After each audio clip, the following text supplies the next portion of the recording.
What's up, guys? We're back at the GSL Code S. It's time for the final best of 3. These two players, I think, are going to be pretty evenly matched. Yeah, Rogue Patience should be a good match overall. They're kind of similar levels. I like Rogue's play, maybe a little bit more over the history of StarCraft, but Patience last year specifically was definitely a top Protoss, even though he wasn't thought of as such. His results were there, and I mean, he's still quite good, but like recently, I feel like a lot of Protosses are falling a little bit down in PvZ as adept strategies are working less well, and Hydra Bane rises because of it. Yeah, it seems as though there's a point in time in the game where Protoss is scrambling to try to get a certain amount of splash damage, but the Zerg has enough Banelings and Hydras that can usually push through. So there's a period where the Protoss has to hang on. Now, will these two make games that look like that? I don't know, but we've seen this trend here in the GSL Code S. You're not sure exactly how Rogue is going to end up playing as well. A lot of Zergs have their own style. And, of course, Patience, he is a pretty direct style, I would say. He really does like Immortals in this matchup. All right, guys. This is the last best of 3 in tonight's GSL Code S. Rogue versus Patience. A fight to survive to the round of 16.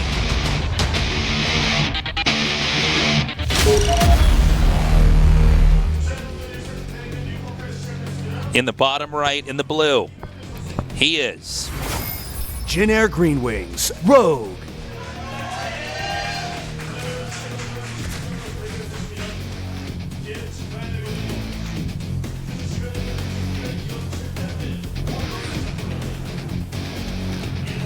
And in the bottom left, in the red, he is Dead Pixels, Patience.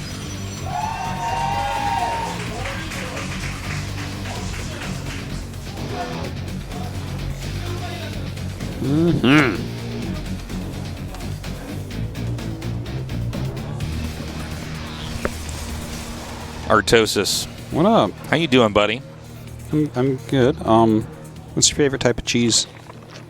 Goat cheese. Goat cheese? Yeah, goat cheese is Straight good. up goat cheese, no name of it, just like in general? Just cheese from goats? I like this. Like, are there a bunch of different types of cheese you get from goats? The smooth, white. I've seen Flash Wraith Rush. I've seen Flash, Bunker Rush. Oh, you're talking about the animal goats, not the greatest of all time. Yeah. Okay. Yeah. No. Okay. Go ahead. No, goat cheese is good.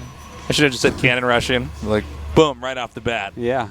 Like, well, Flash does not play Protoss, so that would be an incorrect answer. Flash doesn't really cheese that much. No, not too much. But you got to cheese a little bit. A little bit. Yeah, you'll never be the best in the world if you don't cheese a little bit, at least. Yeah. Look at that, 2-6. It's a big difference. Yeah, I think Patience may be having a hard time here. As this GSL Code S goes on and on, I am interested in seeing how do Protosses begin to adapt to these really strong Zerg pushes. Well, this map in particular, like if you are not going to really screw them up with the depths early on, Colossus seems to be the best way to deal with things here. Like Colossus timing pushes are quite strong. We've seen top Protosses do that. It's just such a wide open third base area. So that can make it very tough to hold on if Zerg is kind of left untouched and free to macro as they will. We have the Stargate coming up here, so we should have an Oracle heading over here to the east. Quick Overlord speed coming up. And that's a pretty good, quick Zerg speed as well. So this definitely could have an Evo following up for quick drops. Definitely a little bit of popularity with that type of build at the moment. And actually, Phoenix. Yeah, the Phoenix right away. First, okay. That's kind of neat.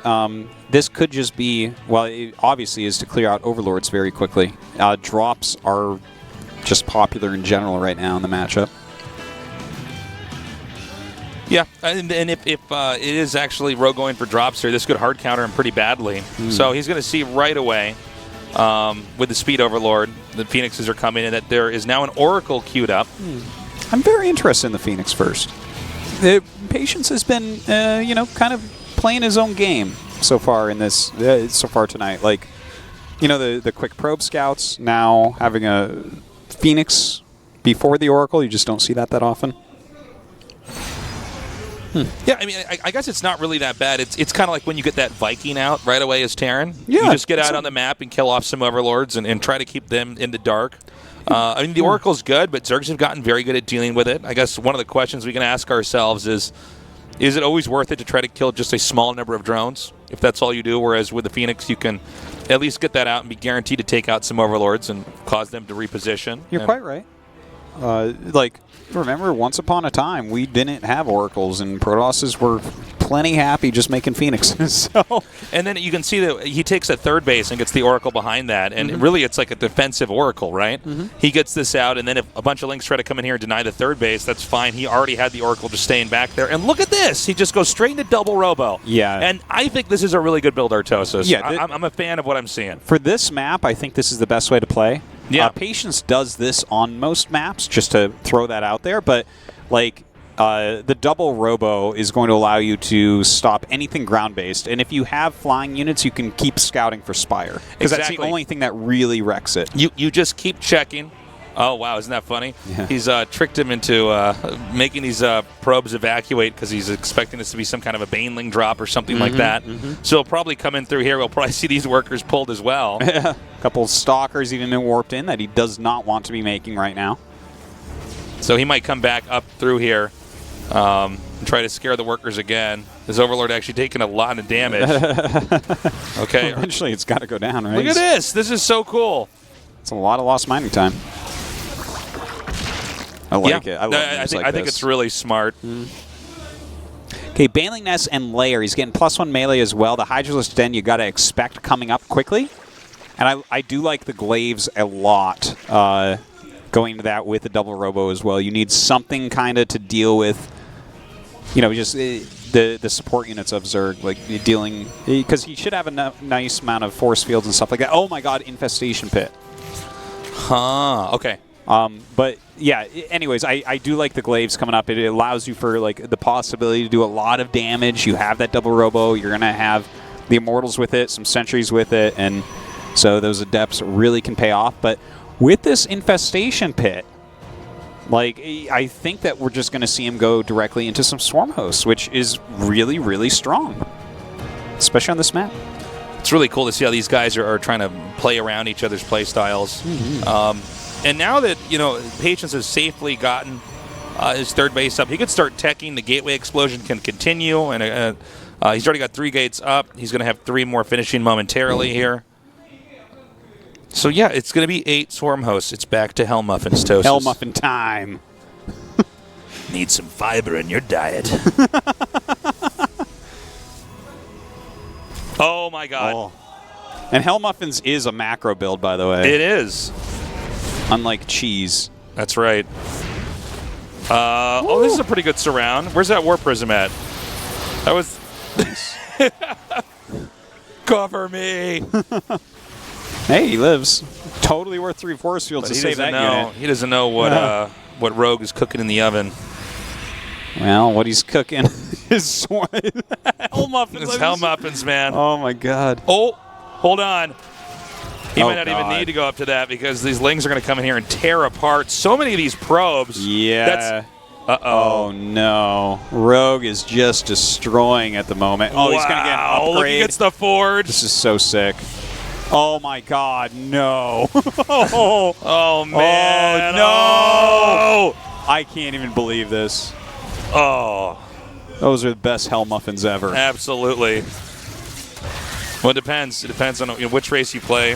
Well, these right here, right now these are the Frosted Munchkins over here, Tasteless. Right now. Frosted Munchkin drop. Getting a few drones, getting a queen. We got a shot of Patience, and he has a giant muffin just stuffed in his mouth. And he's like, whoa! Oh, he's actually trapping the Swarm Host. That's really good. Locust pick off a few units. Oh, my God. These Ling run-bys are actually the thing that are winning the game. Oh, look at this. He's actually going to get the Swarm Host to possibly escape over here. He needs to move those, by the way. What is he doing? He's killing everything with Lings. I guess so. Okay, he gets him out. Oh, my God. Whoa, everything is happening all of a sudden. Everybody is everywhere right now. He's actually hitting this location up here. He doesn't get all the drones, though. So the Lings do clean that up. Burrow's almost done. These last few games with Patience, I just feel like have been the dirtiest things I've ever seen. Oh, yeah. Where like everything goes wrong for both players everywhere at once.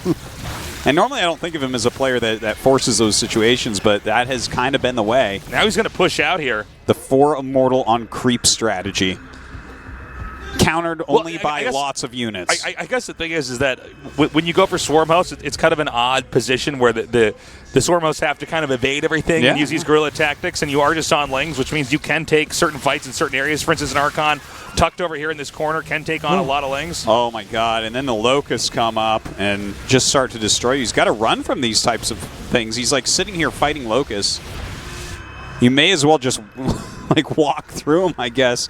Okay, he's going to continue to push, but a lot of Banes, a lot of Lings on the way. Adrenal on the way as well. What a funny-looking game we have here. Now, these units are not great. Our Banelings are not great against these units, I should say. Jeez, that's an understatement. You see how these Banelings doing so poorly at the moment.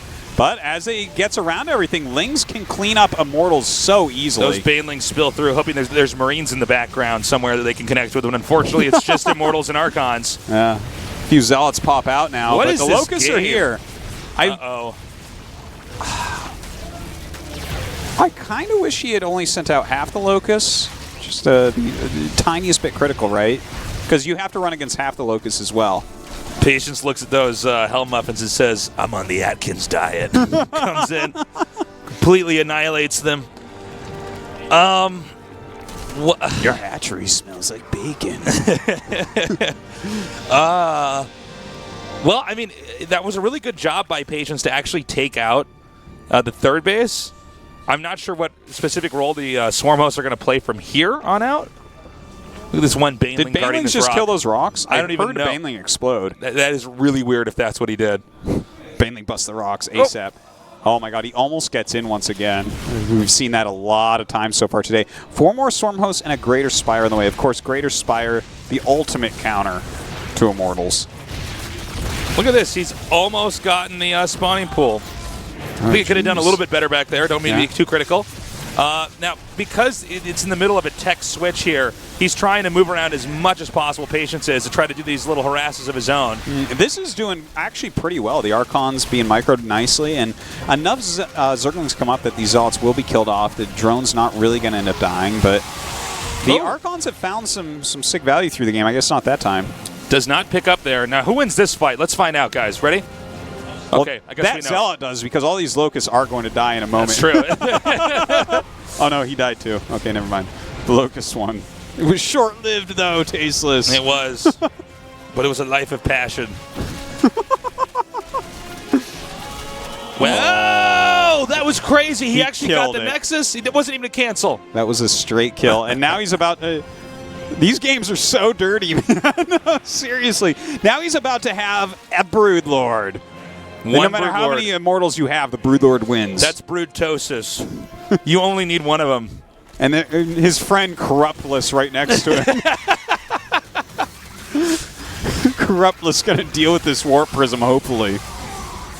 Okay, more harass. Now, he's keeping these Lings occupied over here. He's not quite taking out workers. All right, some more Broodlords coming up here to follow their leader, Broodtosis. Yeah. It's Broodthanius and Brooderdam. Where's Corruptless at? I don't know, man. He should be chasing this Prism. Get off his ass. Well, I had to upgrade myself, so I morphed into Broodthanius, and here I am. Now, I mean, I think he's doing a good job with these. The Swarm Hosts have completely thrown a wrench in the gears of a normal Protoss versus Zerg. This is a much harder game to follow here. It's a good style. We don't see it like super often. Solar does it a lot. But other than that, it's not even really that popular on the ladder. People just like to go into Lingbane Hydra instead. But this is something that just continually gains value throughout the game. If you don't lose them, you just keep killing stuff with them. They're like super spellcasters. It seems like Patience has gotten a handle on this game, at least in regards to the Swarm Hosts. Look at him moving. Well, that's the thing, right? When you think, yeah, they're pretty fast. Just when you think you got a handle on it, those Broodlords are going to fly over, man, and that's going to be truly brutal. Oh, I see what you did there, Artosis. Very nice. now it's a 4-base Protoss that the Zerg has been trying to harass and not really quite keeping up with. Zerg has a 5th base of his own, but it's not being used yet. I'm wondering if this Broodlord tech is taking too long. He doesn't even know because he's still making Immortals. There's like 6 11 over there, Immortals. and here's 9, 10, 11. I told you before we started the game, he likes Immortals. He's about to have 12 Immortals. He's still making Immortals against someone who's making Broodlords. So, like, that's, I mean. And Archons as well are not going to fare well against Broodlings. I think this is a thing for Protoss players in general, like top pros. I think they do overmake Immortals just as a general rule. Like, I don't think you actually ever need 12 Immortals. Yeah, I think you just end up continuously making them like you are out of your gateways and everything else. Okay, this is a great counter. He's not only getting the probes, he's going to get the Nexus too. Uh-oh. Get ready. Yeah, this is going to be hard to break through. You have 4 The Archons Zerg is as going your to num anti-air. num through this. Oh, Immortals boy. are like, oh no, I guess we're now the worst unit in this game And right look, now. he's making Blink right now, which... Well, he might need to make Stalkers too, Artosis. The upgrade alone is not going to cut it. Wait, Archons don't get that? Oh, yeah. They should. You should tell Blizzard about that Archons need Blink. Actually, what really needs Blink is Immortals, guys. Clearly. I also maybe the Swarm Hosts, Blinking Swarm Hosts coming in. Hey, they almost had that, what was it called, Deep Burrow? Oh, yeah. Hey, we're across the map now. Instead, they just run like so fast. Bunch of Usain Bolts over here. That's right. They're coming in now. I think that there's really nowhere that Protoss can go. If Protoss loses this expansion, the game's going to be over. There are just not enough Stalkers here to deal with this. God, the Immortals doing their best to fight against free units and Banelings. Not working out too well for them. Okay. One Archon is going to come underneath. And the Swarm Host can only watch. Okay, now this actually almost worked. Look at that. Yeah, that There's like 2 of those came surprisingly close to with killing Broodlords. with like 1 HP, but now there's Corruptors. Yeah. Instead, 0 Broodlords have died this game as he pushes forward. Okay, takes out that last Archon. It's just a few Stalkers, but Lings come in here. There's actually a bunch of Stalkers stuck at the bottom here, too. Oh, man, and here we are. The Hell Muffins ready to go again. Great game. Nicely done, Rogue. That was like, the game was like hard on the brain to even figure out what was going on. I know, on. it was actually a tricky cast, to be honest. It's our jobs that are the hard ones, not these pros. That's oh my right. God. We're the ones who truly suffer. No, that was like seriously a lot of fun to cast, and I like how we're seeing this Swarm Host harass style come up against these Pronosses that are just teching up. Well, We're like, look at me, I've got Force Fields and Immortals. Nah. Yeah. Then Swarm Hosts come in and kill the Forge. Absolutely like, oh, no. not what you're looking for against Swarm Hosts. Swarm Hosts are such a good counter. They kill things like Archons and Immortals so hard. Definitely Stargate can be good against them. Colossus can be good against them. Just trying to cut through the chaff there, but his patience staying on his style. He really just loves to mass Immortals in this matchup. We let each player pick their song, or are we doing that? Or is that just an ASL? Do they pick the song? I think it's ASL right now, but maybe we'll do that later. I don't know. What if they put the camera on Rogue and it goes, "Do you know the Muffin Man? The Muffin Man." Patience is like, "Oh, he's the Muffin Man. He's the Muffin Man." Game number 2 is ready. Rogue, aka the Muffin Man, versus Patience, going on the Atkins diet. In the upper right, in the blue, he is Jin Air Green Wings, Rogue.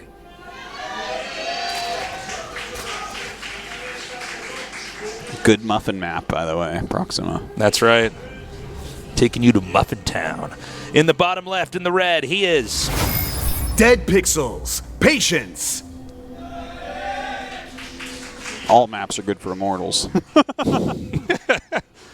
God, that was pretty funny. I think a lot of that game, as much as we talk about the Swarm Hosts and like how it's fun to watch them, and it requires a very different approach to deal with them.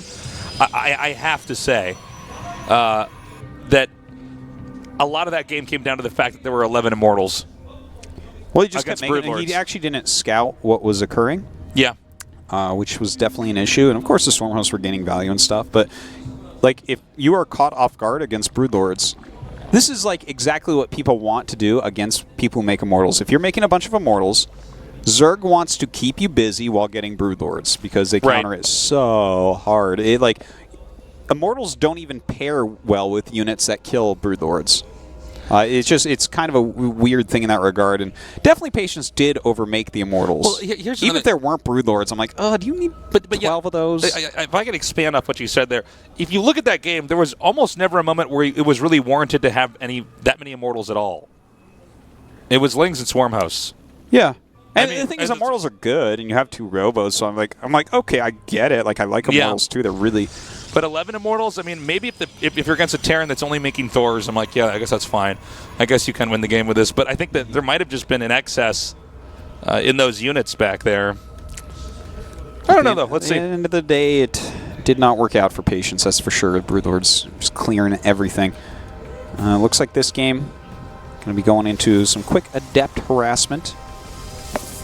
We'll see if he goes straight into Archon drops from that. Wouldn't be surprised at all. People love the double prism on this map. Oh, yeah. It's very strong. Okay, so it's actually going to be 2 Stalkers. I was wondering when I saw that rallied at the Overlord. Yeah. Like, I don't think you need to scout that with your Adepts. Yeah. So this is kind of interesting that he's going double Stalker off of this. I'm not sure exactly what to make out of it. Like, there are... Well, right now there are not any Blink all-ins, but there could be one here that Patience has up his sleeve that used to be a popular build. Well, look at this. The moment that he saw the Overlord went away, he hides the Stalkers here. Yeah. Does he make 2 more? I wonder if he's expecting drops. Like, double drop is so popular here. I think that's Nurchio's fault, to be honest, but like... The dropping Lings in the back and in the side because you have such a big main base plus that back natural, so like a lot of Zergs love to do moves like that. We don't see an Evo coming up, but there is Overlord speed at least. He's got 1 sentry coming in the 3rd gateway. Now the Overlord hasn't seen... Okay, never mind. The double Overlord scout. And a Forge. Okay, so he's going to take a 3rd base. The Forge is very funny. Like, I've seen this before, where you just kind of take a 3rd off of this, and you're making sentries, and eventually you have like a +1 and 3 bases. We call this the whatevs build, Artosis. Yeah. You kind of just have enough to kind of hold off on everything. You're not really teching anything dramatic. Oh! He gets it. Oh boy, he's got a recall. Oh, he's going to recall the second he can. Oh, and he saves 1 at the deep red. Ouch. Not going well. Not the best recall you could ask for. But yeah, I think what we should call this build is, this is like the Wings of Liberty with more probes build.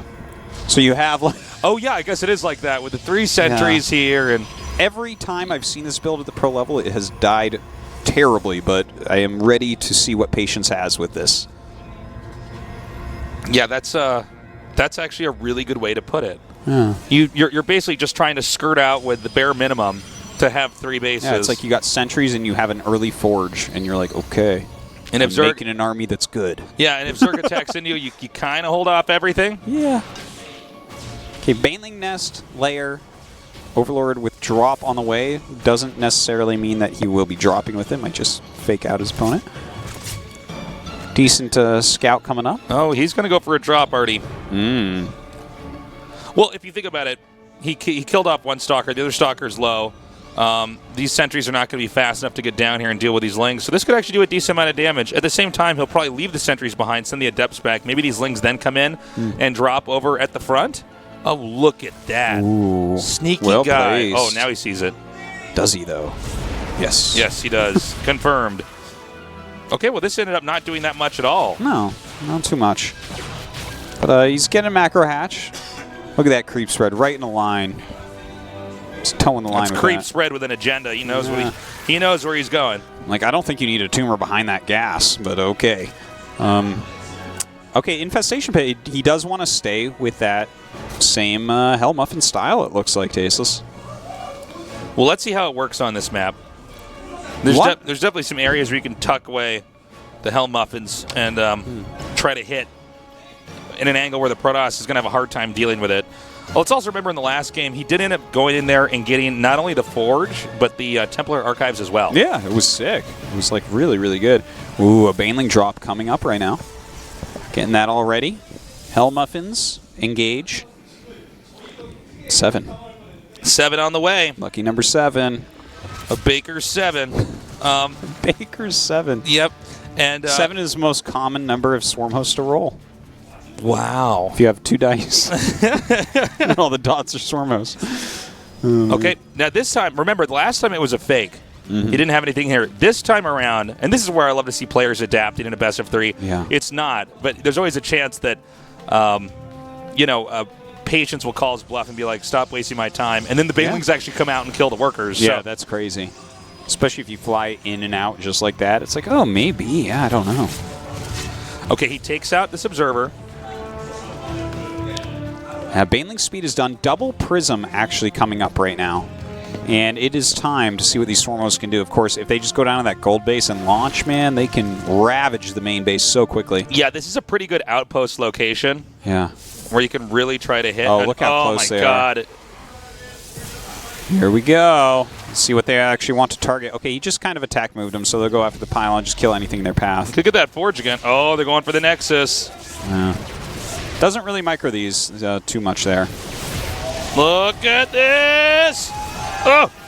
Wow. He actually gets it nicely done. I forget who was it. Was it you and I that were casting when we had somebody that sent all the Swarm hosts out and it attacked a Nexus and exactly didn't kill it? And we're like, he made exactly one Swarm host too less. Yeah. I don't remember which game that was. It might have been us. I remember that, though. It was on, like, Honor Grounds or something. And it was brutal, yeah. But I'm like, well, the idea was there, but you apparently haven't practiced this enough to know how many to get. Yeah. Just got to walk a little closer, get a little more. Yeah. Okay, so he's killed off the Nexus. That really hurts. So you're on a 2-base economy. Oh, my God. Another set of locusts coming in. Okay, and he just keeps targeting down this Nexus. And look at this. These Lings just take this out. This is such a good pin. You know, in general, this is a very good style to use against Patience when you think about it. This guy is always building death balls and stuff. Like harassment into death balls. Kind of an old school, like, Heart of the Swarm type style. He's very good at it. But he's having a hard time. He's, like, not doing anything really to counter those. Well, I feel like this style that Patience is playing is only going to allow Rogue to snowball this game into a win. This is all he has to do. Yeah, just keep on launching these out and defending. And look, his creep spread is good enough that it's going to take a while to actually get there. He probably doesn't want to get that Robo Bay. He's probably hoping more Immortals are going to be made this game. And once again, he just takes out anything that's powering that. That's going to be a big interruption there. Patience seems to be a bit shaken this game as he's not really been able to be on top of his drops. He's like coming in here and doing some damage, but also losing some Archons in the process. Luckily, trying to get a little bit done here still. Not sure that he will find any. Greater Spire on the way. 2 more Robos coming up. He's making 2 more Robos. So he's definitely getting, oh my God. Everything's going wrong for him right now. Like, and something's, okay, so he's repowering this one Robo and making 2 more, and this is making them in the Swarm host zone. Yeah. And not just is he making them in the Swarm host zone, but like he's playing against someone that's going to Broodlords once again. Yeah. It's almost like he's doubling down on the tech that helped him lose the game in game number 1. He's coming forward now. Certainly he wants to get these sentries. Those are really easy kills. And, you know, the real nightmare for the Protoss, and what makes it so strong is that the Zerg is basically trading in free units to the Protoss is, in fact, ridiculously expensive units. Yeah. So it's just, the math really works out there. It certainly does. Because there's a certain amount of units that have to come down there to try to sandbag the Swarm host Locust push. Because that's happening, these Lings oftentimes are able to snipe the Nexus up here. Yeah, and as seen here in Exhibit A. Yeah. I feel like I'm giving a lesson on exactly how Patience is going to lose this Patience, like, for sure, he's showing us how, like, not to play against this. He's trying. The one thing he's doing that is really redeemable is he's trying to harass during all this, right? But we haven't seen him move out to try to catch Storm Host even one time. We haven't seen him go any counterattack to Storm Host even one time. Yeah. Like, there are different things you can try. Like, you can try to be mobile, you can try to hit them. Thing is, he's afraid of just moving out with his army before it's ready and having Ling Bane surround it and kill it, so I do understand that. But, like, he's not even scouting exactly what's coming. He's still building Immortals while his opponent's making Broods. Well, I mean, I almost feel like Patience doesn't even know how to deal with this style. Yeah, I think it's possible you're right about that. For who he plays against or wherever he practices, that this is, he just doesn't get to experience this that much. By the way, that one Robo was for some reason allowed to live. Well, he wants more Immortals out. Yeah, he's like, no, you actually keep this here. 21 Banelings. We're basically getting set up for the. If this is Mortal Kombat, this would be the fatality coming up here. Yeah, this is the part where Patience gets uppercutted and lands on the spikes. The Broodlords themselves are just going to be way too strong. He has Blink this time, I believe, so he'll do his best to try to hold on there, but his army is kind of disjointed right now. Okay, here we go. God. This one, Oracle's like, all right, just checking in here. Yep, Protoss is going to lose. And now, I mean, he's going to take this base out. The base at the top is going to be very accessible. I'm not even sure, man. If he blinks under, he gets detonated by Banelings. This is so brutal. He's the deadest. You can say it. He's dead, Tasteless. It's like he has the wrong units. Sometimes we're watching two pro gamers fight. This time we're watching a lion eat a gazelle. Yeah. This is really brutal, man. I feel really bad for We're Patience, watching a Protoss choke on a muffin. Yeah, that's exactly what we're seeing here. Oh, God. Everything is destroyed. This looks like you're losing a campaign mission against the Zerg right here. Okay, GG. The Muffin Man moves on. Do you know the Muffin Man? You know the Muffin Man? The Muffin Man. The Muffin Man. Where the rest of what lane did he live on? Who lives on Blueberry Lane or something like that? I don't know.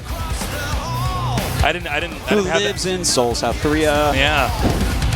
Patience, definitely a frustrating loss. You know, he played a really good series. He showed us some great games, but then that was a tough defeat. I mean, he got completely dismantled. Yeah. He wasn't like doing anything to counter Stormhost play, which again, it's hard. If there's all that creep spread and they have like Ling Bane, you can't just move out. You need the right composition to slaughter Ling Bane, or you blow up and it doesn't get better, it gets worse. But like he was, I don't know. I don't like the way that he tried to counter this. Anyways, interview. Second player to advance the round of 16. Congratulations. 자, 이렇게 최종전에서 진출하게 됐습니다. 먼저 소감부터 들어볼게요. 일단 진짜로 올라가고 싶었는데 Let's hear how you feel now. 쉬는 I 날에도 really wanted to advance. 하고 연습을 열심히 해가지고 네. 올라가니까 Even when I have vacations, I just 그 올라가고 practice. 싶은 마음. 2017년 들어서 활약이 So when it pays off, I 조금은 really feel 이병현 선수를 happy. 응원하는 많은 분들이 응원하고 있던 내용이었어요. 아쉬움이 그동안 어떠셨는지.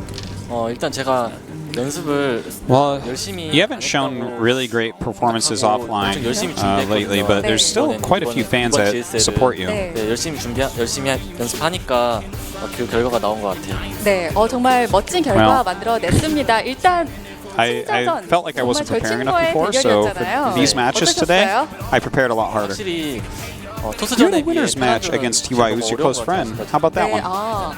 베테랑전 극후반 운영에서 약간 어려움을 Because personally, I find it really hard to play against Terran. 상대는 밤까마귀로 많이 흔들었을 때 얼굴이 많이 빨개지시더라고요. 이게 확실히 네. 밤까마귀는 손이 쉽잖아요 하기가. Here he says, I could see your facial 여러분은 expressions 그거를 하나하나 when 빨간점 보일 때 TY 신경 was 써야 되거든요. destroying you with 뭔가 Ravens. 주도권이 다 테란한테 가 있는 건 아닌가 He 싶기도 says, 하고. whenever I see Ravens attacking my units, I lose my mentality. And that's always a sign that Terran has quite an advantage. 최고인 것 같아요 테란이. 오, 인정하시는 거예요. 제가 제일 못하죠. 이병현 선수도 최고가 될 수 있잖아요. TY said he wants to be the best. 그럴까요? 네. And he says, I think that TY is already the best player. Gary said, you can be the best as well. Says, well, I need to practice harder. And show great games to my fans. 일단은 제가 So, 이제 요새 the group nomination is coming up for you. 되게 쉬운 것 같아요. What type of scenario are you thinking 무난하게 about? 저렇게만 하면은 거의 안 Says, I think for Zerg, 네. Protoss is actually quite an easy opponent. 네, 맞아요. Ooh, how many Zergs got angry right now? 고민이에요. All of them. 토스는 그래도 네, 그 쉬운데. 토스전 You know, even if we pull out just safe builds, I think it has a high chance to win. So I'd like to choose Protoss players. 는 토스인데 뭔가 네. 어렵고 But we don't have any Protoss in the round 16 yet. 아쉽네요. 조성호 선수요? 네. There's Hero and some others. And he says, yeah, those are pretty tough Protoss. 뽑기 미안해서 만약에 뭐 어때요? 그래도 He says, well, there is Trap, but he's my teammate. 안 뽑겠습니다. So I can't really pick him. 자, 이렇게 해서 돌아오는 Can't pick my own 생날 이병현 teammates. 선수의 활약을 앞으로도 더 기대해봐도 좋을 것 같은데요. 좋아해주실 팬분들에게 마지막으로 한마디 부탁드립니다. 일단은 제가 이번 솔직히 코드 A 32명 Before we close this, any words to your 어려운 것 fans? 같았어요. 그렇죠? 근데 이렇게 힘들게 올라갔으니까 Yeah, 다음에도 personally, 열심히 연습해서 I think that 또 올라갈 my group was the hardest around of 다시 한번 32. 축하드립니다. Since I made it to the round of 16, 네, 이렇게 I will 해서 continue 이병렬 to 선수까지 show 오늘 테란 한 명, great 저그 한 명 games. 나란히 진출하게 됐는데요. 오늘 경기 You 최종 heard it from the 경기 Muffin Man 확인해 보시죠. himself. Now to our results today. TY and Rogue move on. I was actually expecting Patience to do a little bit better against Rogue, but it seems like that style, he needs more practice against that. have you ever heard of this show? It's like some really bad sitcom called like Two Broke Girls or something like this. Have you heard of this? My wife was watching. Is that a once. story about you and me before we got jobs in StarCraft 2? Yeah, really. I think that Rogue and Solar should have a show called Muffin Men where they retire from StarCraft and try to sell muffins for a living together. Sounds like that sounds would be like a good show to great me. show. Guys, We want to show great muffins for our fans. Guys, you need to tune Oh in my God, on Wednesday yes. because Scarlet and some Koreans are playing. Some Koreans! Some randoms are playing. The defending GSL champion against Scarlet to open the night, and then of course Classic, who's won GSL, SSL, IEM, you name it, is going to be there as well. All a This is couple going of to be a really good scrubs to day. me, Artosis. I Yeah. cannot wait for that. That is going to be Wednesday. Mark that in your calendar. 18:30 Korean Standard Time. 1830. 18:30. Yes. On 5:10, 15:20, 25:30, 35:40. God, you're good. God, you're the best. I can get all You're the way best to caster in the world. 85 on by fives, and then after that I get a little bit confused. I start over. I'm like 122. Today was a lot of fun, guys. Thank you so much for joining us. Definitely tune in tomorrow also for the ASL. Oh yeah. We're casting tomorrow as well, buddy. Sick. Yeah. Can't wait to see you again. I missed you already. That is at 7 p.m. KST. So Google it, figure Yeah, it out. that's it. I don't know. This is your problem, not our problem, all right? I know what time zone you're in. I don't care. Tune in, don't tune in. Whatever. Whatever. If not, check out the VODs. Artosis, good job today. I hope you guys enjoyed our casting and enjoyed the games. We love you. Have a good morning, afternoon, or night, wherever you are.